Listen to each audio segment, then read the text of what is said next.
numbers on his off time. Yeah, he'll pick it up. That young. Lingual, he said. So I was like, okay, this guy got to get him with all the bets Right. as well as himself. So we're gonna look for some songs that he can sing. Yeah, that's great. Yeah. So he's. Yeah, that's fine.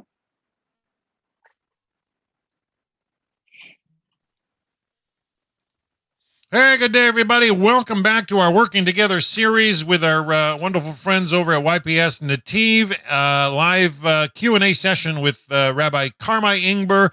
We're just waiting for the rabbi to jump in the room. So let's just jump in and say hello to Rod Bryant down in Houston and see what's going on with Netiv and Rod. Rod, you're live on the Noahide World Center social media pages, and how's things down in Houston? Things are brilliant in Houston. We've got a number of students. I don't know, somewhere around 6 to 8. I think, is it 8 people? How many do we have in class today, Rob? You remember? I want to say almost 12. Yeah, it was quite a bit. And then we got Sandy and Cherry. So we've got about 12, 13 people that are studying biblical Hebrew right now and learning how to read Hebrew. And we have fantastic classes.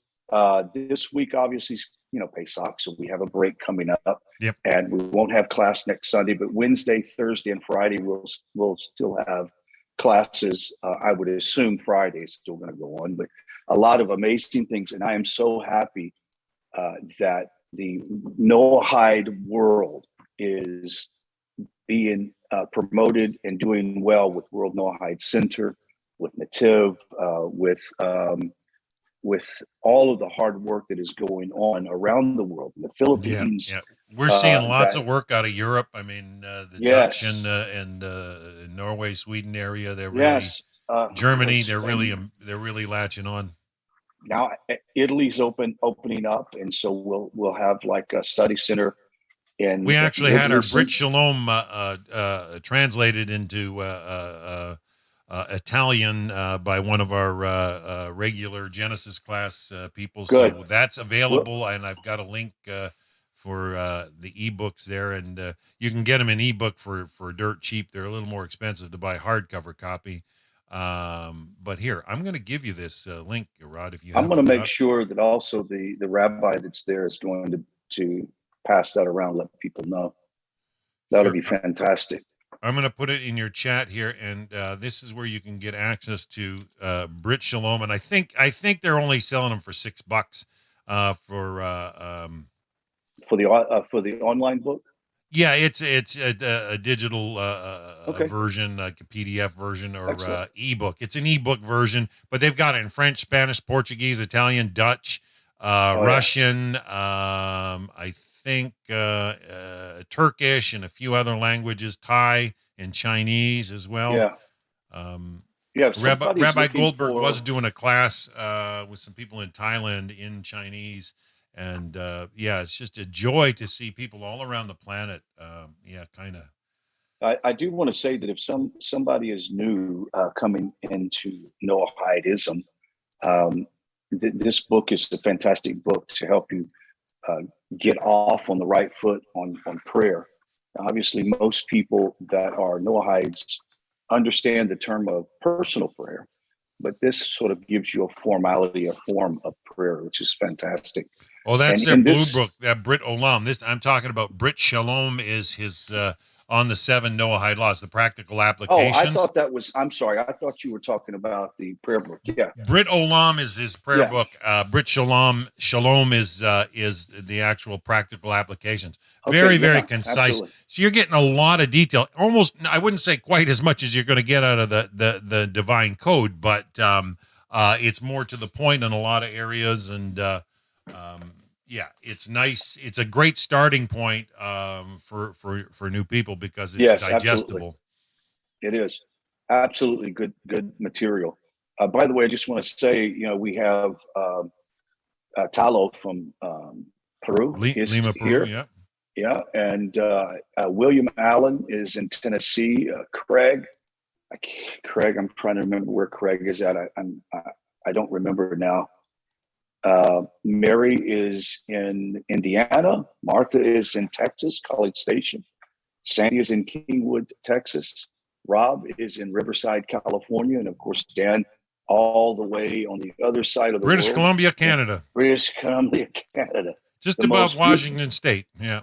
Yeah, one of the most beautiful places in the world. It's amazing. Nice up here, yeah. There was a car show that was on Netflix or something, and they were from that area, way out in the middle of nowhere. And he takes these old junkers that he has collected over the years. Yeah, it's about an hour drive from me. Rust Valley really? Restorers, yeah. You know, the guy was he got that show because he was trying to sell the land, which was 40 acres with an old gold mine on it, and 40 acres of cars. He's got all these old rusting cars, and yeah, that's in Kamloops, just outside of Kamloops, British Columbia. It's about an hour and 15 minutes from me. Is it still open? Well, he's on a contract. He's got to get rid of so many of them. Like the municipality wants, so many. You can't have them leaking pollution into the environment, right? Right. So he has a motivation to get rid of the cars and fix them up and sell them or whatever. So yeah, I love those old. As an old car guy, I love those old car shows. Yeah, it's fantastic to watch. What I like is the fact that he'll get in there and start winding stuff up and making them better than probably he should, putting more money in them than he should, but they do come out looking really nice. Yeah. Barb, is the husband working today, or is he off? Or I don't see Mike. There. He's driving back from Louisiana, went fishing with our sons. Oh, good. Yeah. Did they go deep sea fishing or?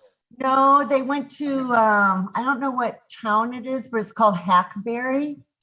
Okay. In Louisiana. And his brother flew down from Chicago. And that's nice. 4 boys, so 6 of them went. Fantastic. That's some great bonding time. It's amazing. Well, that kind of time you can't make up for. That is just yeah. Fantastic. I can't wait till my eldest son retires in a couple of years. And my son-in-law is getting ready to move back here this year. So I'm looking forward to some man trips with the grandsons out camping. So Rabbi Ingber just came into the room. Awesome. I've got a friend in Tampa asking for the link. Her name is Lara. She's originally from New Jersey, and so she may be trying to get into the Zoom meeting shortly. Okay, good. Yeah. Rabbi Ingber, you're on mute, so you might want to unmute yourself. Okay, hi everybody. Hello. Hi, hello. Rabbi. I'm going to turn it over to you, and I'm going to shut off my camera here so you don't have to look at the camera shaking. Okay. Go ahead. Yeah, you're live on the air, Rabbi. Are we Glad ready to to have roll? you. In progress. Got it.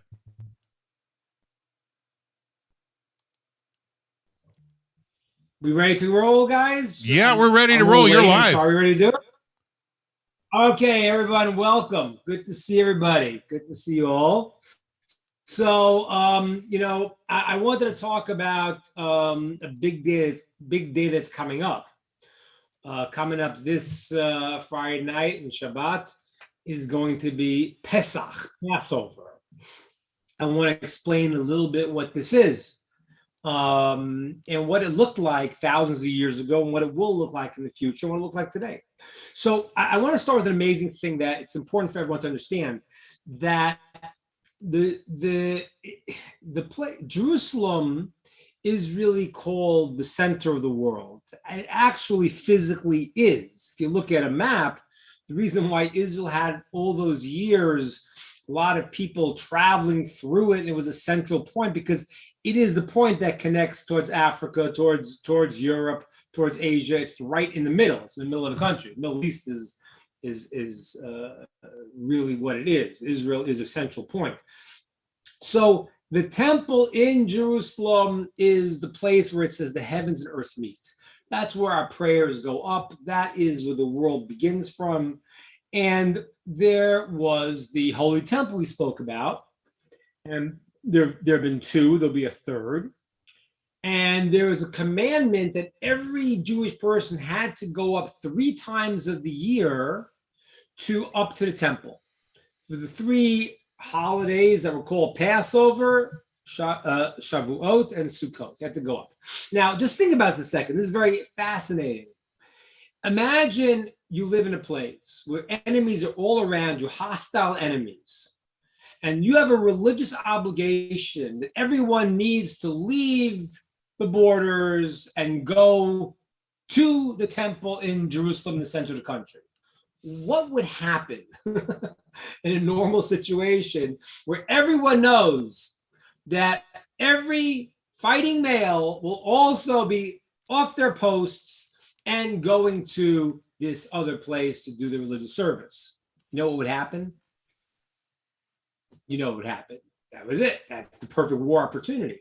It says in the Bible, it says in the Torah, that God says that go and nobody will covet your land when you go. So first of all, I want you to understand something. And this is a fascinating thing. There's certain things that from the Torah, if you look at, you realize how obviously true this is. That means for a couple thousand years, right? Well, 1,000 years. The first temple was formed, started from 10 years. Second one was formed 20 years. But the tabernacle was also for 386 years. So you're talking about for about a 1,200-year period where everyone is going up to one spot 3 times a year, and everyone in the world knows about it. And there was never a war then. So we'd all go to the temple. Now, as I mentioned in other classes before, this temple, as I said to you a few weeks ago, this was for all people. It's called a Beit Tfilah, a house of prayer, l'chol amim, for all the nations. And that's when King Solomon built the temple. In his inaugural prayer, he says, as Hashem, whoever turns their hearts in praise to you, that answer their prayer. So this was a very central place for Jews, and non-Jews also used to bring offerings and pray in the direction of Jerusalem. Now, what is the holiday of Passover? What's it about? What's it about? It's about freedom. That's what it is. It's called Holiday of Freedom. Now, I want to talk a minute about freedom. What do you think? What is freedom? What is freedom? So if you ask most people, freedom would say, I can do whatever I want to do. I'm free. I maintain that's not freedom, that's slavery. Why? Why? Because the question when you say, I can do whatever I want to do is, who am I? Right? Let's say a person is a drug addict. So now he's free to take all the drugs he wants. He's not free. His desires that are negative are controlling him. Passover is becoming totally free. And that's why it's in the spring. It's not an accident. The whole year we went through winter, everything is shut down. And there's a time where from the chains of freedom, from the winter, we open into freedom. So what is Passover really there for? What happened with these plagues? What was the point of the plagues? Why did God bring 10 plagues on the Egyptians? So you have to understand, the world did not believe there was one God. They believed there was powers, but Passover is now everyone breaking out of their chains because it showed there's a creator of the world and he controls the world. And not only that, and this is very crucial because the Egyptians didn't believe this, the Greeks didn't believe this, and Americans don't believe this today, and the world doesn't believe it today. But the third one is that God is involved in every aspect of our lives, right? The Greeks believed, oh, God was so lofty, he created a world and then he left it alone, which is absurd because God is, it's not harder for him to be involved in every detail of the universe. That's for people, it's hard. God's not harder. So The plagues, the Egyptians showed there is one source that created the world. He can do everything, and he cares, and he's involved in the world. Now, once that happened, that broke the chains of Egypt. Egypt was a place, and you guys know this from just looking at Egyptian culture. I mean, the mummies, unbelievable. Who could make a mummy today? Who could build a pyramid? I know they did. These people were the masters of the occult. They had all these ceremonies. But they weren't fools. They were manipulating powers of the world. It was all about power and getting what I want to get. But you were not getting to your real self because you were trying to control things in a certain way. Passover now shows there is one creator, and not only that, and this is the part we have to get. When I said in the beginning, what's freedom? I said to do what you want to do. But the question, who are you? If I am connected to God and my essence is a righteous person that wants to do good, so when party wants to do bad or I'm stuck in certain patterns, that's not the real me. So if I'm stuck in anger, let's say, I get angry. Is that the real me? So I'm free to get angry and scream and yell. Does that make me a free person? No, it makes me a slave. I'm a slave to my anger because the real me doesn't want to do that. The real me wants to say, I want to be righteous. I want to be whole. I am because I am created by God in his image. And that's the holiday of Passover. And so what happened was the entire nation would go, the nation of Israel would go up on Passover, and they would bring the offering. What was the, you know, I want to know what the offering of Passover is called, the Paschal Lamb. Why is it a Paschal Lamb? Why was it? So what happened was the Egyptians, they had many gods. One god they worshipped was sheep. Why did they worship sheep? What a weird thing to worship. You know, why a sheep? Why something else? I don't know. So the answer is, I'll tell you the answer. The answer is very important. The answer is the Egyptians were masters of astrology. They were manipulating things in the world, the stars, everything. The first sign in the astrological calendar is called Aries. That's the spring. And Aries is the month of the ram. Aries is the ram. So the reason they worshiped sheep was because they were trying to worship the first power in the system, right? Because they were interested, who is stronger, who is in control. And God said, take the sheep, which is their symbol of power, and use it as the Paschal Lamb. Destroy their idolatry. Tell them there's no other power than God. And that's why the Jewish people then had to become sheep that follow the master. Right? Not a ram that's, on the first astrological sign, was Egyptians were. Instead, we take that and we say, subjugate it, and we say that all the powers are subjugated to God, and we're going to follow God like a sheep follows the shepherd. That is the Paschal Lamb. That was the service. Okay, right? So Aries. Good. It's an interesting time. So that is what Passover is. Passover is the holiday of freedom. And if we want to be free, we have to really know what our true selves are. That our true selves are good, righteous, and that's what I want to do. And when I'm doing other things and I'm stuck in other patterns, that's places I'm stuck in. But that's not the real deeper me.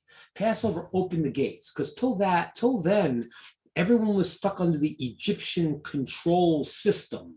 The system works this way. You'll do what we say. You'll go where we go. You'll feel what we feel. And it's all about manipulating powers in the world, but not really understanding that we are free because we are holy and righteous. We connect to the source. And on Passover, we're able to get into that place of the springtime of saying, I don't want to be trapped in my patterns and negative desires, but I have a holy, righteous aspect to me that I'm going to bring out because that's what I really want to do. All right, that's the thought I wanted to start with about Passover. And I want to open it up to discussion about this time of year or anything else that we have. So let's open the discussion about Passover, freedom, or anything else that is on anyone's mind. There was a good question. I'm sorry. Okay, my mic's off. There was a good question asked this morning, and for the life of me, I can't remember who asked it and whether they're here right now. But what one asked was, Noahide said, how do we really begin to embody Pesach as the pious non-Jew? What do we do? Do we do all the details of Pesach in our home, or is there another way? And one of the things that I wanted to emphasize, and I would hope that you could add to it, is the most important thing for the Ben or Bat Noach is to embody it in its reality. And that is celebrating how Hashem has brought you to freedom in your own personal life and brought you out of your past religious views and ideals and sort of restriction and slavery to self and all of these concepts that bind you up and keeps you from having an authentic relationship with God.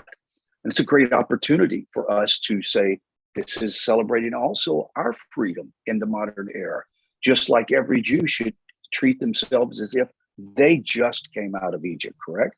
And so there is a connection there. Now, whether you go and do something as simple as break some matzah and eat it or whatever, it's immaterial. You're not commanded to do it. However, for sure, they have broken through that freedom. So what would you like to say about it?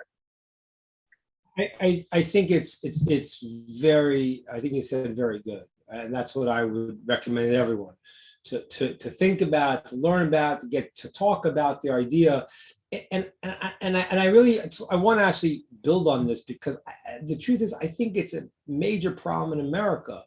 You know, America had and hopefully will have some great qualities to it. America was built on the idea of freedom, but people don't understand what freedom is today. The word freedom, what people think means is that I can get, 3 television sets and 2 cars and whatever. That's not freedom. It has nothing to do with that. As a matter of fact, you could be more enslaved than ever because, like before we start the month, we're in debt, because we got to pay everything. In the old days, the guy that you lived on a farm, so whatever, you had to, get your food. But now we have so many things with our modern world that we can get enslaved very easily. So people lose the concept of what freedom is. The concept of freedom is not that you have more. It's that you understand that deep down you want to do what is right. And getting in touch with that part of you and being happy. And as Rod said, it's a great point that everyone who's pulled out of some worldview that was wrong, that enslaves you. That was the story of Egypt. In Egypt, you bought into the culture, and the culture was the culture of power. Whoever is the strongest, that's whoever. And it was a very advanced culture in that sense, but it was also very negative. It was a trap. It was a trap. And I mean, look, most of the people here. I look at the room. There's no 12-year-olds here, but someone who grew up is 12 years old and grew up on Facebook has a lot of problems because a lot of the ideas we don't realize that we're being told what to think, told what to control. So I think that's exactly what people have to do is to read about it in the Bible, talk about it, learn about it, think about it, and to celebrate the idea that to whatever degree you are more connected to truth, you are more free. By definition, you are, because right now, and that's why when we do something that's good and right, we feel better because we're doing what's really true to ourselves. Mm-hmm. You can't be, it's like, I never ever had the experience. Sometimes if you look at, I try not to do it because the Talmud says to avoid looking in the face of an evil person. But if you ever see sometimes a criminal, you see sometimes you see there's a certain hardening. Mm-hmm. of the person, what happens is that they're actually disconnecting from the higher parts of themselves. And they're getting stuck in that. You want to be able to connect to the deeper part of ourselves that does want to do right, that does want to is, and therefore when you do something that is positive, that is righteous, you feel good because your freedom is to do that. So I do think that this concept is very applicable. I think in America, it's so applicable now that I spoke to you about last week. I think as you know, and again, I'm not speaking only to Americans. I know people from all over the country, but I don't really mean America because it's really the whole world now. It's sort of the globalization of the world is actually right now harming. Eventually, it'll be good because eventually it'll be a globalization for truth. But right now, the ideas that everyone is pushing on everyone else to believe is trapping everyone into a worldview that is not necessarily going to be healthy and make people happy because it's not necessarily hooking into what is correct. One of the things that I have observed over these many years of working in this community is that many people who come out of Christianity, especially Christianity, are on a journey toward Jewish ideas, and they get so caught up in the minutia of chametz and this and that and cleaning this and fixing that and doing everything in such specific order and following the Haggadah, et cetera, that they get caught up in the mechanics and they forget the most important element is analyzing, are they truly free?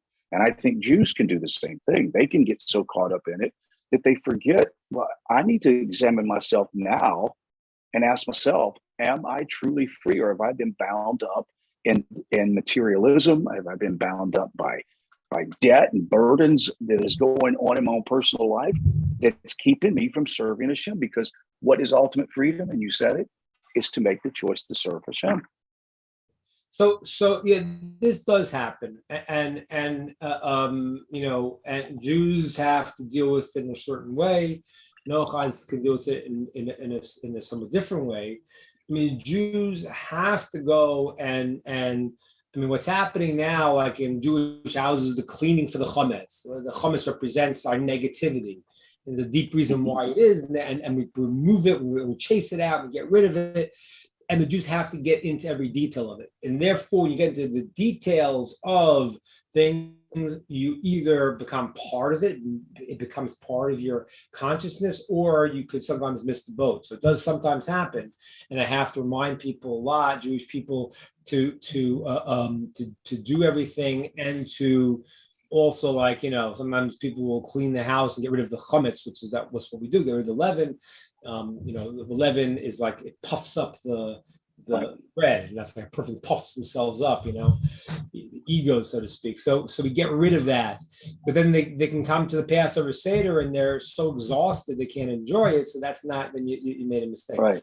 Someone who's a Noachide, as we're saying, is not obligated in the actions, and therefore I want you to get, like Rod's saying, the sentiment of what this means, and the sentiment is so important because it is. I say it's not, in my opinion, you know, the world, you know, the idea of freedom in the world was such a great idea because people were being controlled.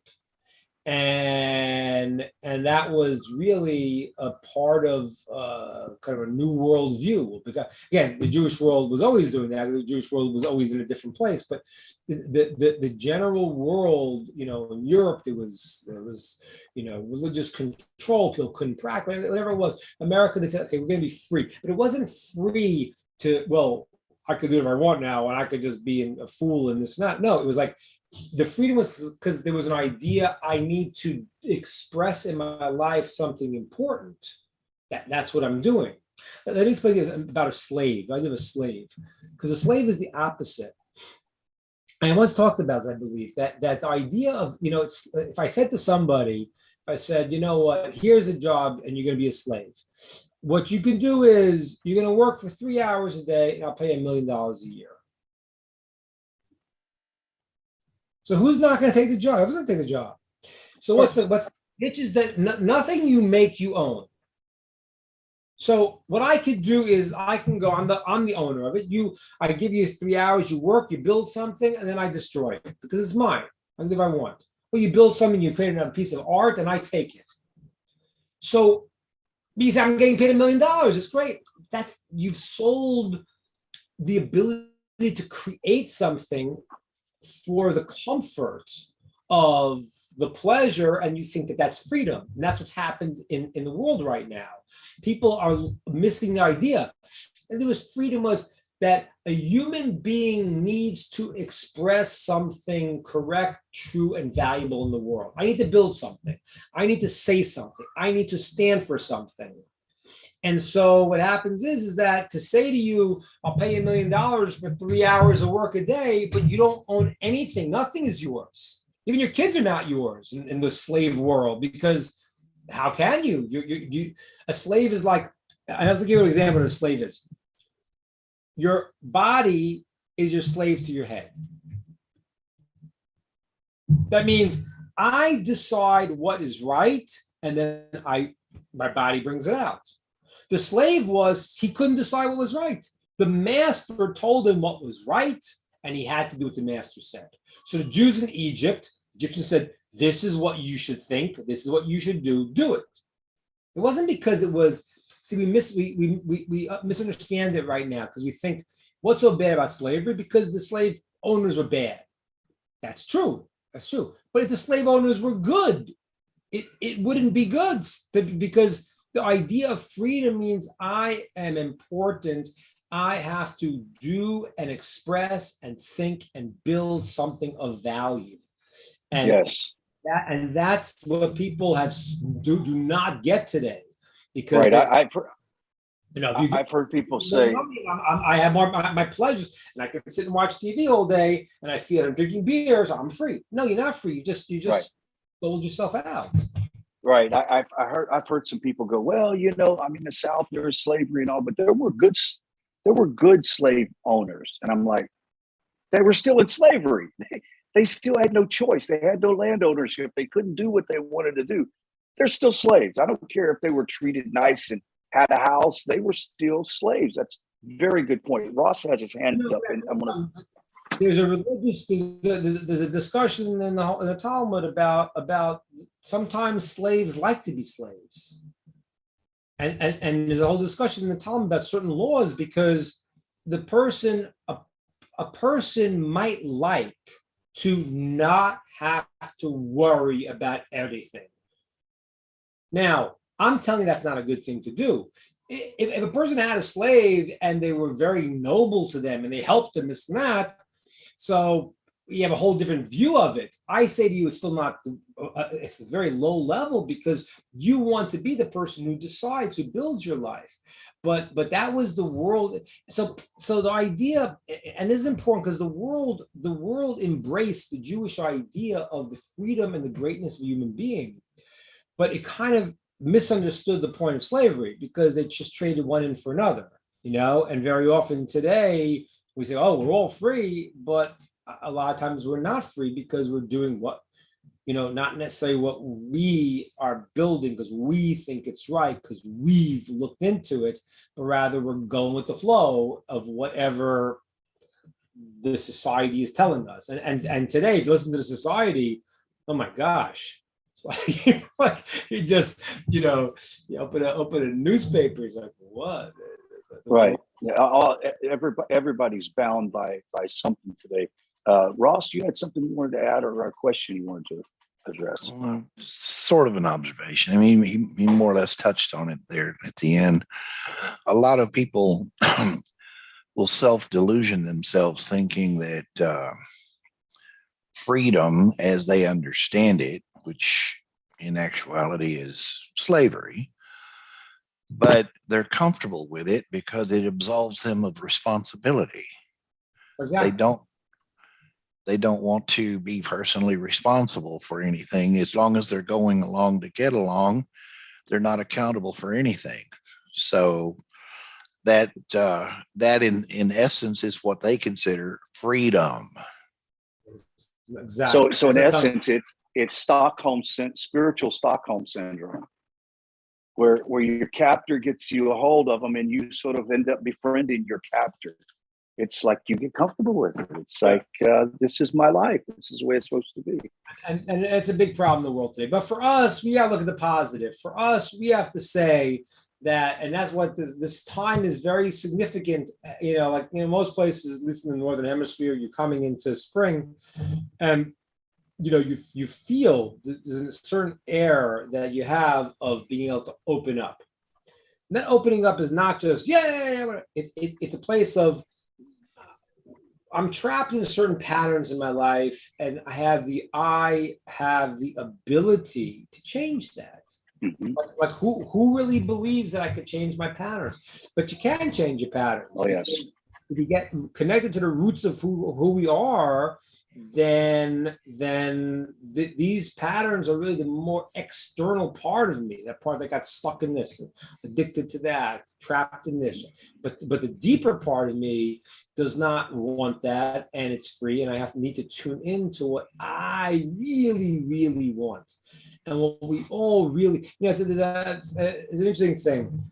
I do this counseling technique. There's a system called neurolinguistic programming, but it's a fascinating idea because I start asking people. I say, what do you want? What do you want? So people start, and everyone starts to say, I want a good job. I want to make a lot of money. I want a nice house. I say, okay, great, you have that. Now what do you want? Oh, I want my own company. Great, you got that. Now what do you want? We keep going like this, and everyone gets to the point where they say, I want connection. I want unity. Everyone wants to feel a something deeper. That's called a spiritual pleasure.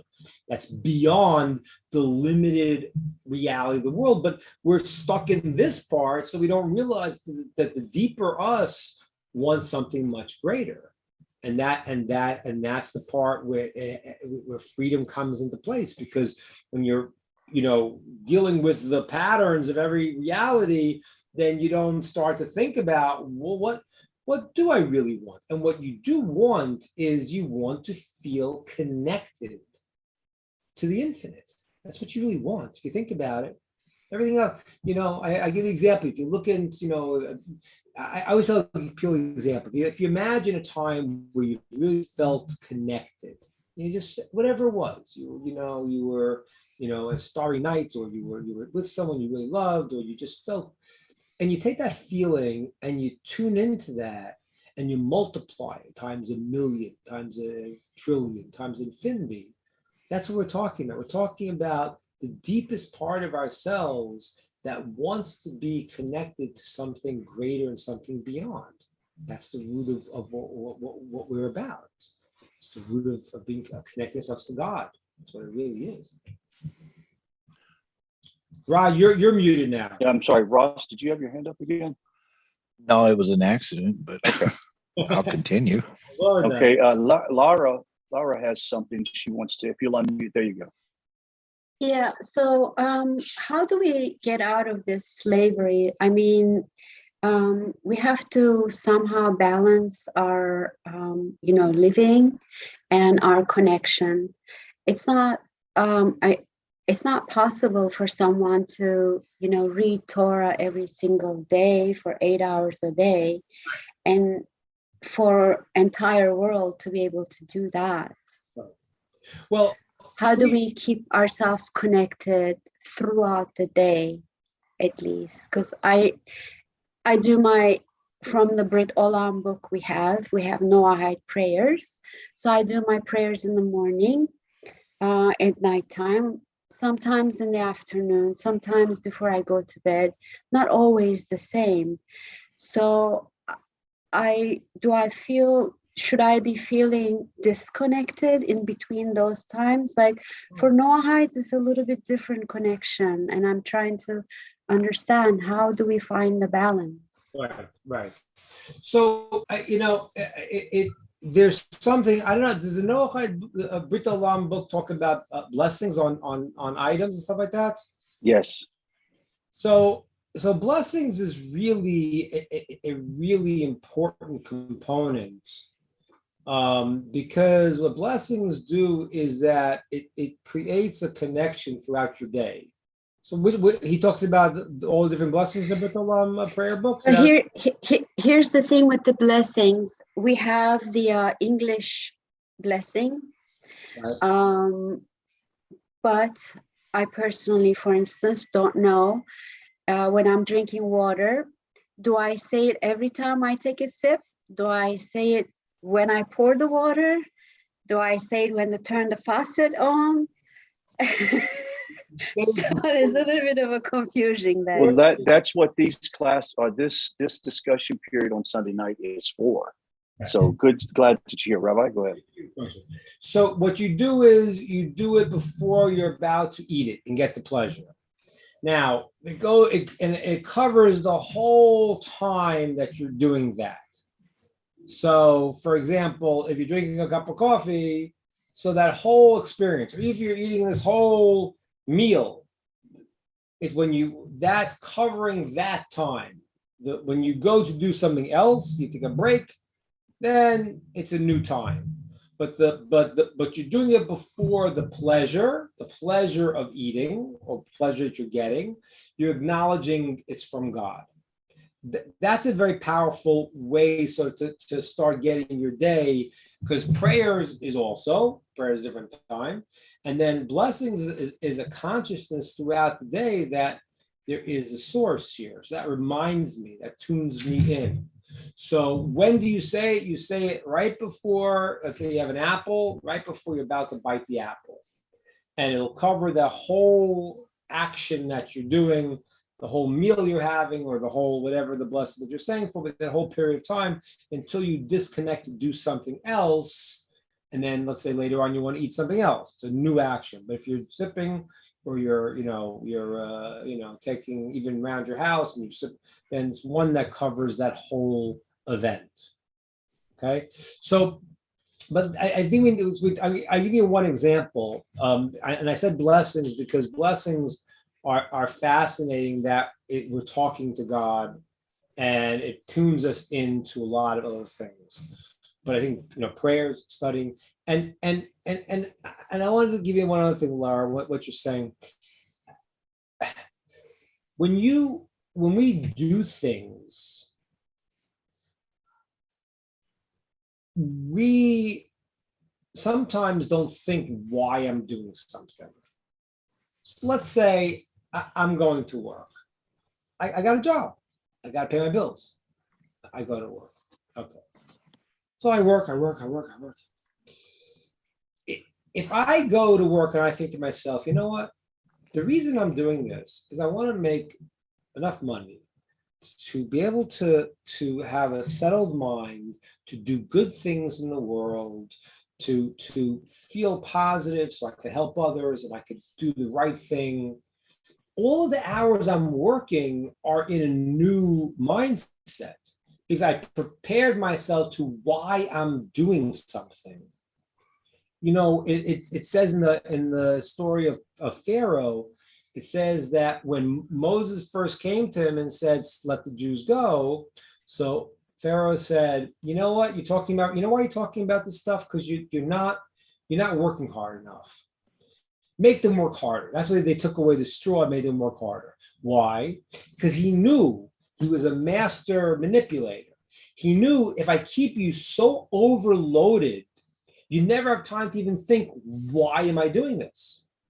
So the answer is that, yes, you can go through a whole day of doing things and do a job, but if you put it before, even just 10 seconds before you do it, whatever you got to do, and you say, I want to do this because, and you think about that, the action itself is different, right? And that's having, it's called kavana. That's intending what I'm doing as opposed to going into habits. So whatever it is, I sometimes do that. Like I to say do things in my backyard.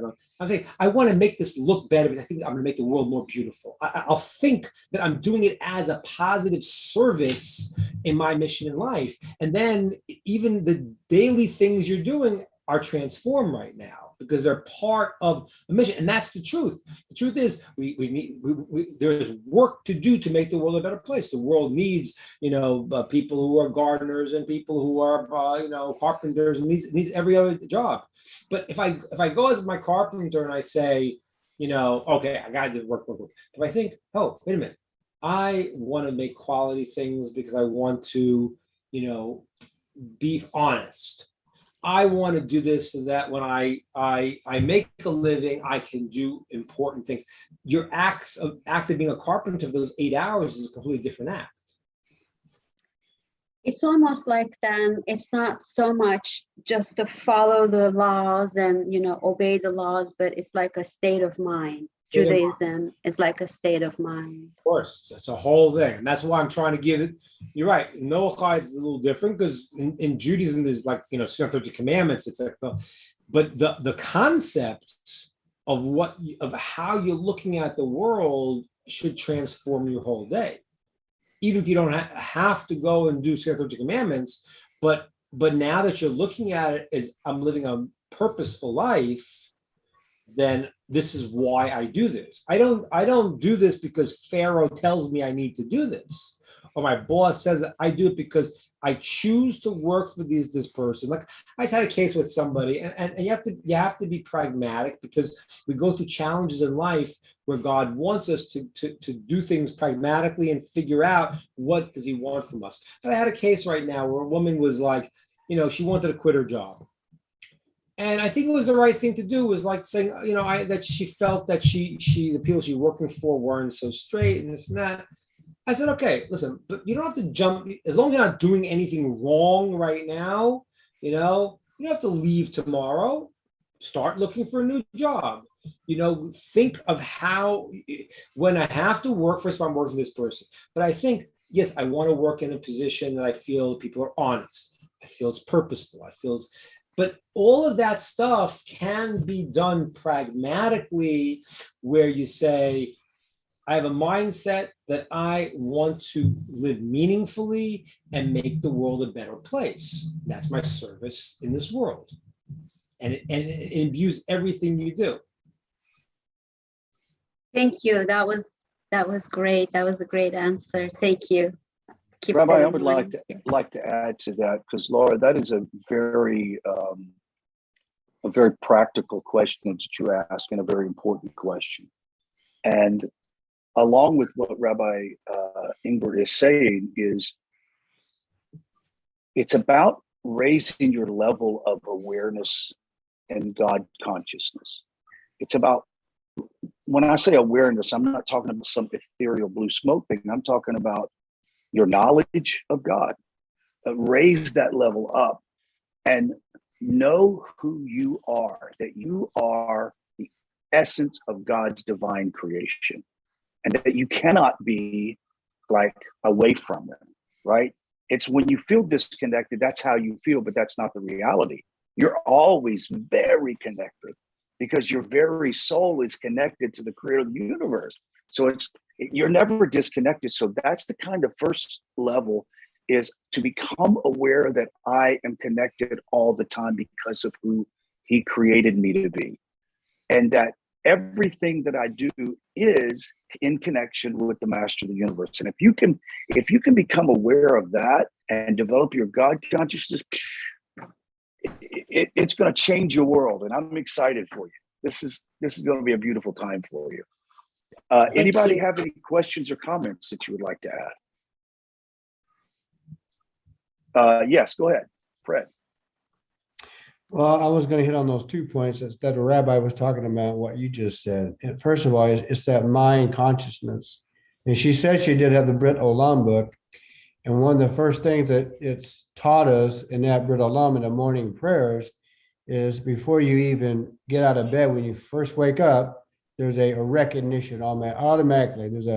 I don't want to say it's a prayer, but you give thanks to Hashem for restoring your soul in you, because you're alive. You woke up, you're awake, and that's your first connection. And that's why it's just taught us in the Brit Olam.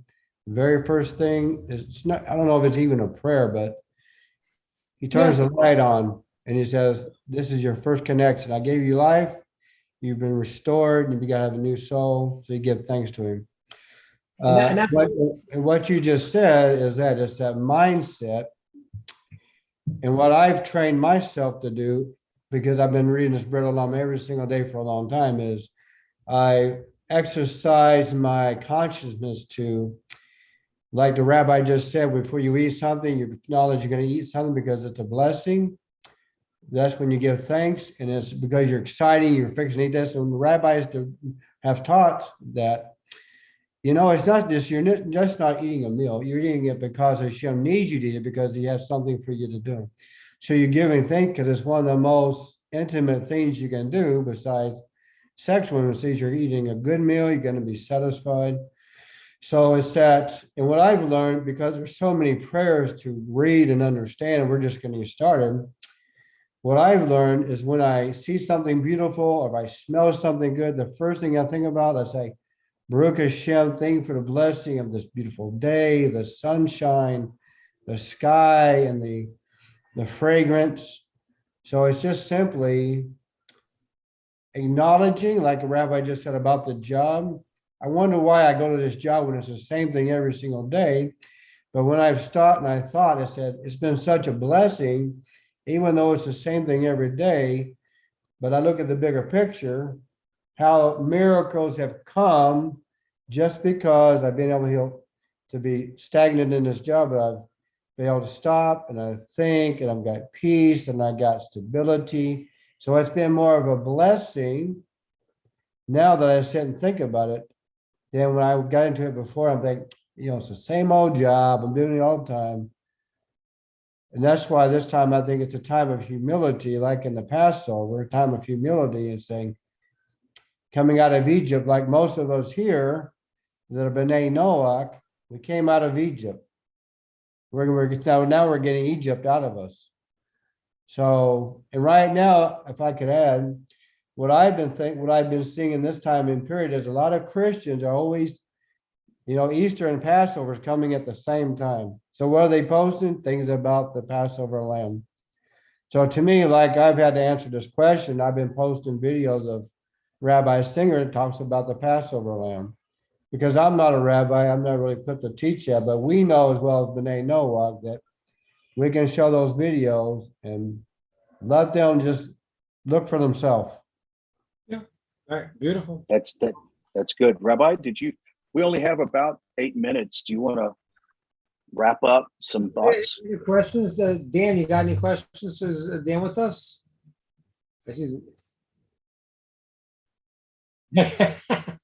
I guess you go ahead.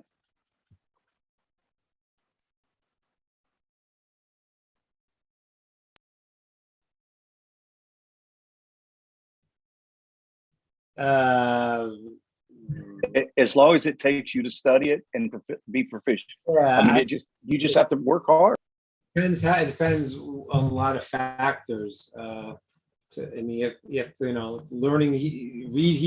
reading Hebrew is not so hard because reading Hebrew makes sense. It's a phonetic language. In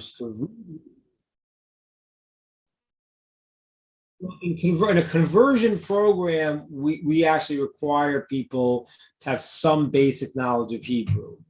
So we don't usually. I mean, there's different courts. We don't. In our court, we don't require people to be fluent in Hebrew, and I think most courts in America don't, because that's not necessarily a requirement. But we require people to read and have some level of understanding to be able to read the blessings in Hebrew. Even though for conversion, I tell people to start out in English, except for the Shema, and then I have them work on the first blessing of the 18 blessings, and it's necessary to be saying in Hebrew. But the basic thing is for conversions, we want people to have familiarity, to be able to read Hebrew and have a general, basic first level understanding. That's like pretty much every court will require, every based in the world require some level of Hebrew, but they won't require proficiency. But again, obviously, if someone's converting, then the more Hebrew they know, it's it says that Moses, the text in Deuteronomy and Dvarim, it says that Moshe Be'er Torah Zos, he translated the Torah into 70 languages at the time when they first came into Israel. And because because of that, we have the ability to learn Torah in every language. So you can learn Torah, but obviously you're reading in the Hebrew itself, it's going to be much more powerful, because it's not like, the people read, let's say, other religions, they got a general idea, there's a story or an idea, and they got an idea. Here, every word of the Torah in Hebrew, every letter means something else. And if you add a letter, even if it's the same word, the Torah scroll is now disqualified, because it's not a question of just the content. It's at every single nuance that God gave in the Torah. I'll explain these ideas just briefly. The Torah is not a book. Not a book. It's God taking the infinite and putting it into a limited form. So it's endless. I can't begin to explain that, like, when I read things that I have known for 50 years and I read them in a deeper level and I see another deeper explanation of it, I get knocked off my chair, and I'll see things out. I can't, I find things where the numerical values of the words and they're connected, and it goes on endlessly. So, obviously, if you read in Hebrew, it's an advantage. But for conversion, we require a basic level of reading and some level of comprehension. Rabbi, the person replies, "I'm worried that my rabbi and the rest of the congregation will beat me up if I can't read in my synagogue when May comes around." No. You can email. If you want, email me. I'll speak to your rabbi. I don't know. And there's plenty of good, competent teachers out there that can teach you. Depends on which court it is and this and that. If you want to, tell me. I can help you. But generally, I'm passing your email on. Okay, Laura also has a question. She said, "I noticed Torah 11 and unleavened words are used very often, and is there anything else that we should know about leavening besides what it means in Passover?" Well, I mean, there's two different terms that are used. One is leaven, which is bread that has dough that has risen, and then there's what it's called chametz. I'm not sure they translate it in I think it translated in English as by leaven, I guess, which is a leavening agent, like a sourdough, which makes other things to become. So one is really edible, one's not so good, but it makes other things. Yeah, it's yeast, but it's really the sourdough. It's what they call the mother of something. It's today we use yeast, but it's a leavening agent. So anyway, those are things that are chametz. I said the one example is that it puffs the thing up, and a lot of times we puff ourselves up. And Passover is the big sourdough. Thank you. Passover is the beginning when the Jewish people became a nation, and like the whole thing. It's you probably know from the Karate Kid when we were little. It's like there's the idea when you come to learn by the master, you got to get rid of your ideas and stop pushing your things. And I know. You got a person who wants to learn an instrument. They can't say, "Well, I know what I'm doing." No, first say you don't know, and then start from there. So the matzah is bread of affliction. It's the beginning, and there's a certain sense of I'm not going to say I know best. We always have to come back to a place where we have vehicles and vessels to receive something, and that's the matzah. So the leaven puffs us up. We know best. That's the beginning of every journey. Requires us to have the humility to hear and to listen. And so Passover was subject ourselves to say God is telling us, and we don't know. We're starting out. We don't know. And every year we come back to starting again. You always have to start again, because you always the biggest problem, and this is what I'm telling you is not. I'm not telling this for you. I'm telling this for me. I'm telling this for anyone that is a person who thinks they know Torah. they got a problem because we know beyond a drop in a bucket, and I learned, thank God, I learned many hours a day for many years, and I know a drop, and you see how endless it is. So that humility is the starting point that we need. Sandy has something too, Rabbi. Thank you. Yes, Rabbi, I was going through the pantry today looking at the things that has yeast in it to see, do I need to move it out? And there's some canned soup that I have. And on the label, it says yeast extract. Would that need, if I'm getting all yeast and chametz out of my house, would that need to be removed? Extract is probably going to be, going to be chametz. But again, I mean, I'm not telling you what to do. If you want, you can do that. As Rod said, and this is Ricardo. So the answer is yes. That is probably comments. That's probably. But as Rod said in the beginning, Ricardo just asked the question, and I saw, as Rod said, as a Noahide, you don't have to do any of those things. And Ricardo, we were saying the idea is, we said the idea is to tune into freedom. This will summarize what we said before as Ricardo asked to catch up. We want to tune in, a person who is obligated has to do all the things, person who's not should tune into the idea of freedom, as we said today, which means not free to do whatever I want to do. That could be the lowest part of me. If a person's addicted to something, then they're doing it because it's what they think they want to do. But the deeper them doesn't want to do that. The deeper us wants to do things that are meaningful and righteous and good.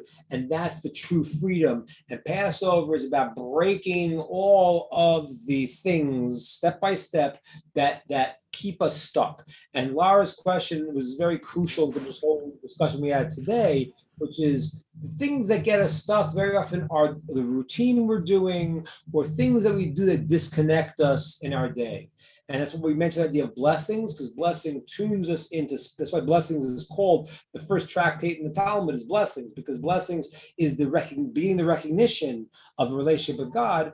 And then I said that you have another concept, which is that if you can look at your whole day and take a step back and everything you do, take a minute before and say, why am I doing this? What is the greater reason? Even a mundane thing could be imbued with a sense of meaning when you think of it that way. I'm not just doing this job because I'm a slave, like I did. No, I'm doing it. I choose this job, even though it may not be the most exciting, because I know I'll be able to not just to make money, but I'll be able to make the finances I need to be able to live a righteous life. Now that's a whole different job. Or I'm doing the job because I wanted to create a good product. I want to, be just in the world. All of these things imbue your day and get us out of the slavery of whatever patterns we're stuck in. And it's beautiful, Laura. You really helped me in terms of tying what we wanted to say in the beginning here, because as I said, freedom means, yes, it means you're doing what you want to do, but the real you wants to do that. And Mitzrayim was the experience. The word Mitzrayim means a boundary. It means a limitation. We were limited. We were stuck. The slavery thing meant that they told us what has to be. Breaking out of that is the ability to realize we are much more than that. We are Rabbi.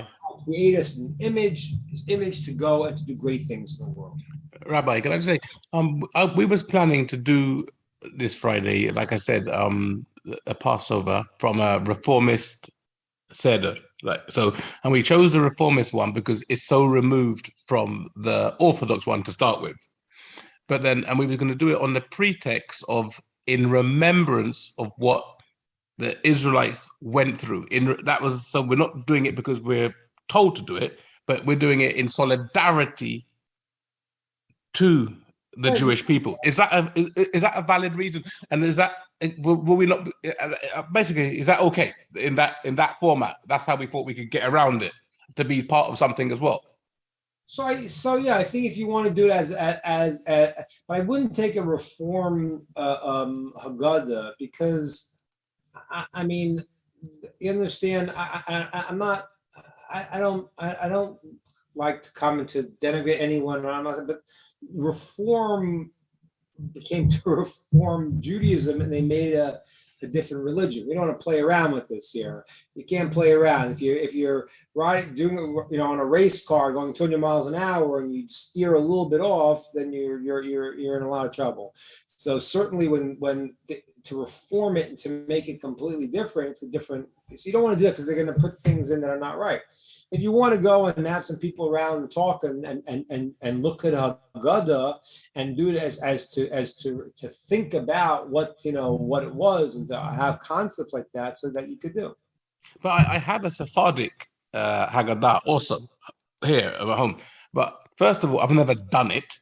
So, and it's when I read both of them through, it's complicated if you haven't actually sat down at a Jewish person's actual Passover to see it. So that's why I got the reformist one, which actually isn't too bad. It does follow the sequences, but it's just put in a much easier, palatable way for a first timer such as we will be this Friday. That's why we chose the Sephardic one. I have a friend named Shimon Appisdorf that he wrote a Haggadah that is very explaining each thing. Shimon Appisdorf, Haggadah. You can probably get it online, and then you won't. Again, I didn't see. If you could type that into the chat, that would be really good for him to be able to pull that down, the name of that person. So so I know he's explaining it. He wrote it for. I don't think it's called Haggadah for Dummies, but he basically is trying to make it.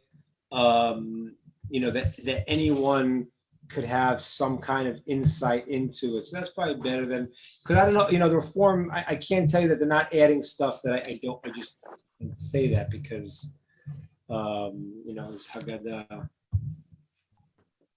That's the story. Yeah. That's his Haggadah. Dan, did you have your hand up? Yeah.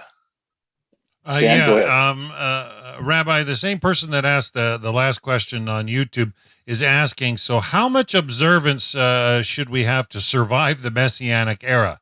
And then they go on to say, would Satmar be the best to follow to survive redemption? And then I asked for clarification. They said they asked this because they remember the first rabbi they listened to on YouTube, that only a few families from each city will make it. So they're trying their best to make it. So the answer is that everyone has got to do what they have to do. When you go into a garden, you don't water everything the same. You don't feed everyone the same. Everyone has to do. There's no magical recipe.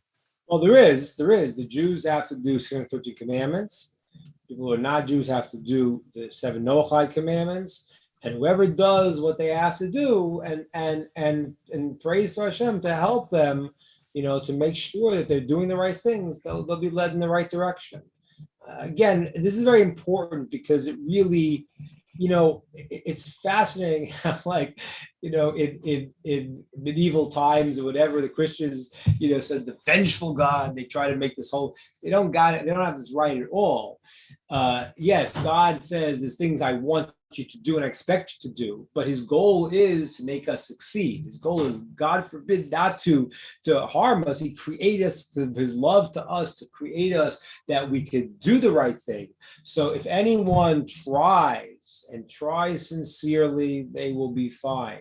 So what you got to do is you got to try. A person is a Jew. He has to do certain 13 commandments. He doesn't have to be Satmar. He just has to do the 13 commandments. There are different styles of it. There's Hasidim. There's non-Hasidim. There's different styles. That's all an individual thing. People need to know how to bring out their quality, but they have to do the Torah and keep the Torah.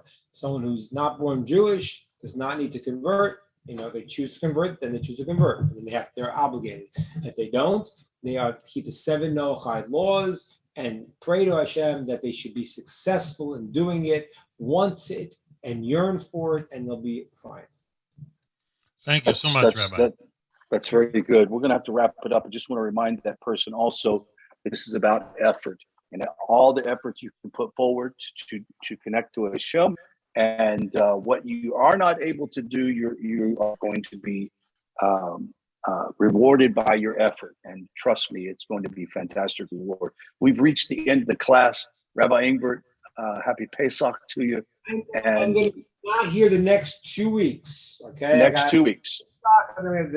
The after face called Isru Chag, so it's so next 2 weeks I will not be here, but third week we'll get back on track. Okay. Okay, so Excellent. this next Sunday, we're not going to have any classes. The following Sunday, we'll be back. So, okay, guys. This All has right, been Rod, fantastic. thank you so much Yeah. for hosting this on Yes. your Netiv Zoom room. And thanks for everybody that attended in the Zoom Thank you. meeting. And Fred- for those Fred of you had that something. were online, and we're going to sign out from the Noah Hyde World Center social media. And so, Rabbi, are we still going to be doing Q&A in 3 weeks? Is that what you're aiming? We're going to give a little announcement before the plan. But I think Excellent. we'll do Q&A with a little discussion first. I'll send you the topic that I'm going to think about that will just introduce it. But again, I want people to feel free to be able to ask whatever they need to. Excellent, excellent. All right, so you heard it right from the rabbi. In a couple of weeks, we'll be back with a little bit of a topic. We hope you guys enjoyed. Feel free to share this on social media and hit that like button. We sure appreciate it, and we wish you all a wonderful Passover. All right, bye for now. Okay, Fred, did you have a question that you had? Oh, happy Passover, Rabbi. Thank you so much.